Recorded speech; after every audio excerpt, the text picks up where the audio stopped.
Mailman Mechanic here. I have a problem with one of these. This is a Evap Purge valve. And what the purpose of a purge valve is, it releases, it takes the fumes, some of the fumes from the gas tank and runs it through the engine on intake, and by vacuum it just kind of sucks it in there and burns it. So it doesn't, you're not just really wasting it. Plus it kind of helps get rid of that fumy smell that a lot of old cars have.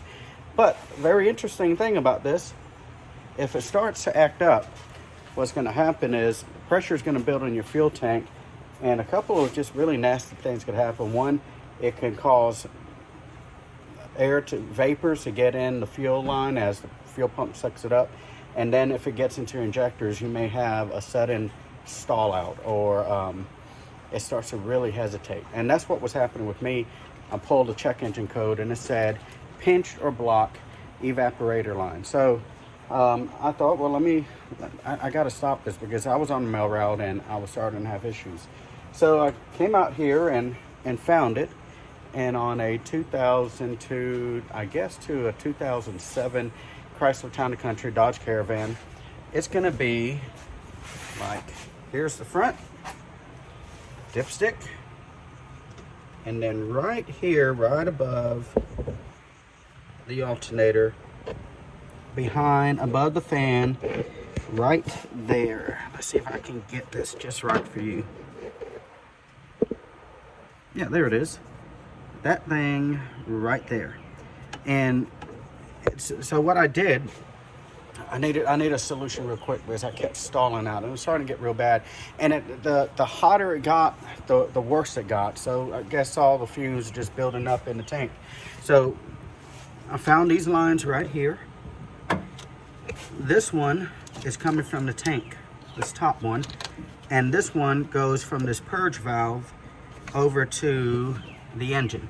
So as soon as I pull this one off, I can see the fumes, the gas fumes coming out of there. So I knew it wasn't pinched or blocked.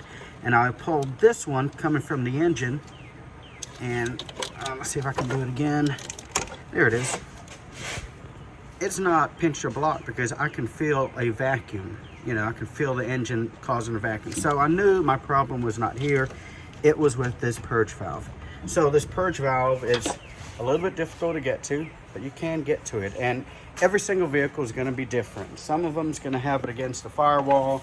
Some of them may actually have it underneath the vehicle. Mine is right up here in the front.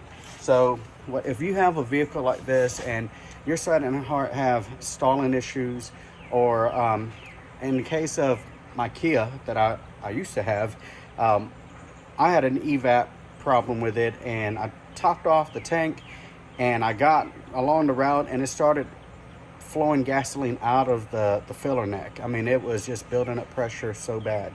So on this one, now you can run like this.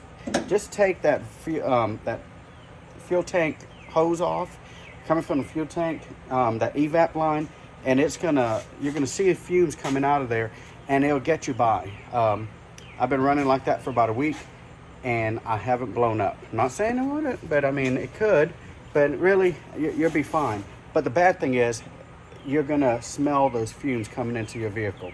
So the best thing to do is to get it fixed as soon as possible.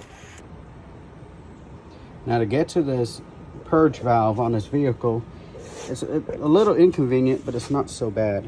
Right here, past the filler neck for the radiator, I don't know if you can see it. Let me try to get some more light on it.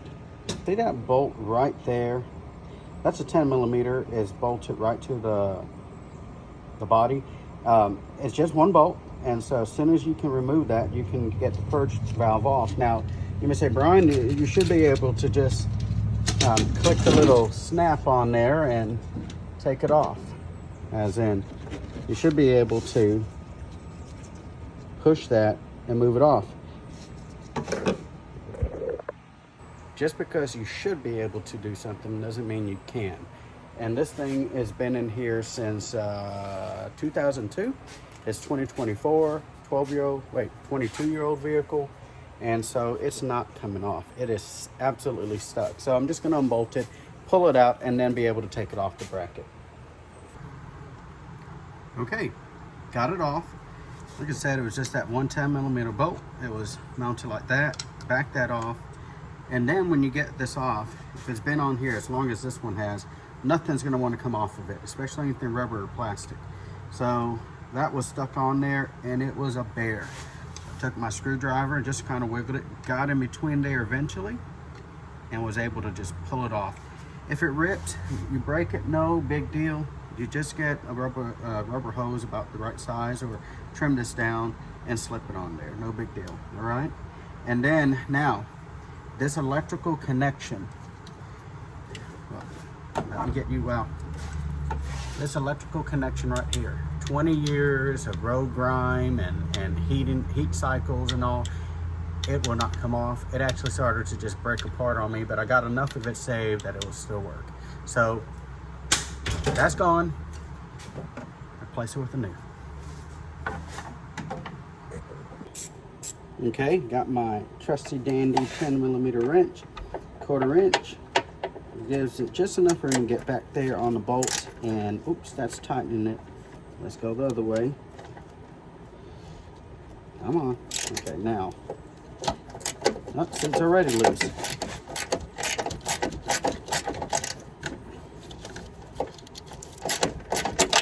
Oops, slipped off.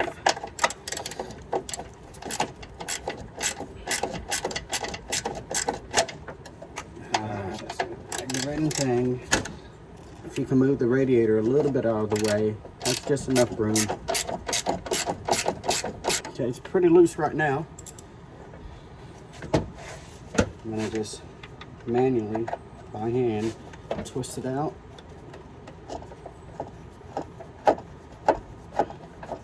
Yep, it's about to fall off. And there it is. Well, won't see that one again. All right, now the new purge valve is mounted. All I got to do is do the connections. These are basically the same size, but the bottom one kind of just lays at the bottom. That goes on the bottom. That goes to the engine, and you just shove it back up in there. And then the top one is the one coming from this, or coming from the fuel tank. And then the plug. Now see how it broke off on the very top? It's just so worn from the heat cycles, but it'll stay on there. Just push it in there and it won't move. So now I should be able not to smell gas fumes anymore. My stalling issues should go away. And oh, one thing I did notice about this, I guess it built so much pressure in the fuel tank just because of the vapors not to be able to be released. It caused my gas gauge to quit working. It's like it just falls straight to the bottom. But as soon as I unhooked that top hose, that top vent line, it just started working again. I don't know. So a few weird symptoms, but everything's working great now, and that will take care of that problem. So from Mailman Mechanic, see you at the mailbox. Oh, one thing. For those of you who want to like move down to Florida, and everybody says, oh, it's warm down there, it doesn't freeze. I'll take the freeze, okay? Because look at this, it's sweaty. And then the other thing about Florida, everything that lives is trying to eat you. So in order for you to work out in this heat, now this is 7:30 at night in August, this is your best friend right here. And then let me show you how to apply it. Only way to work in Florida.